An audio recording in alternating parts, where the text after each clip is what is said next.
Olá, imagina a seguinte situação. Manuel e Beatriz viveram em união de facto durante cerca de 10 anos.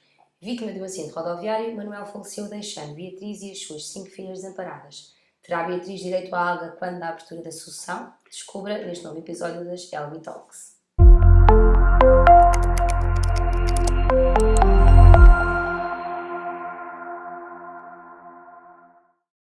A união de facto é a situação jurídica de duas pessoas que, independentemente do sexo, vivam em condições análogas às dos cônjuges há mais de 2 anos.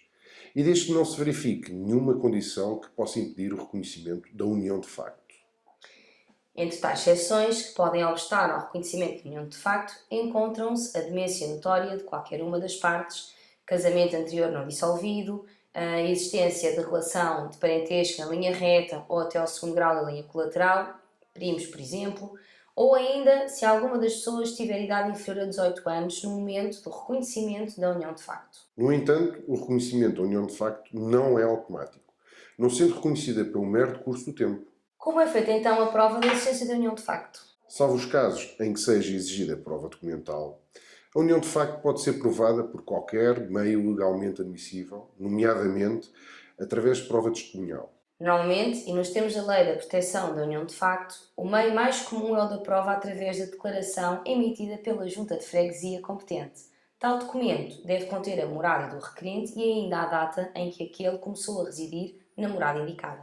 Deve ser, normalmente, acompanhada de declarações de honra da existência da união de facto nos termos que descrevemos no ponto anterior e ainda de certidão de nascimento a ambos os membros. E o que acontece em caso de morte de um dos membros da União de Facto? Excelente pergunta. Um dos mais imediatos efeitos do reconhecimento da união de facto é a proteção da casa de morada de família e ainda a proteção social na eventualidade de morte de um dos membros, prestações por morte resultante de acidente de trabalho ou de doença profissional e ainda a chamada pensão de sangue. De referir que a entidade responsável por estes pagamentos pode, a qualquer momento, solicitar meios de prova adicionais quanto à existência da união de facto, nomeadamente a declaração emitida pela Autoridade Tributária e Aduaneira ou pelo Instituto dos Registros e Notariado, onde se ateste que à data da morte os membros da união de facto tinham domicílio fiscal comum há mais de 2 anos.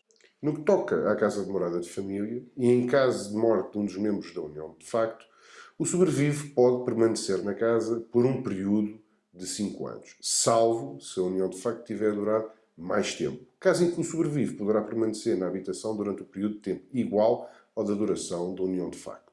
Excepcionalmente, e em casos em que o sobrevive em virtude do falecimento se veja confrontado com uma situação de carência, podem os prazos de permanência na habitação ser prolongados por decisão do Tribunal.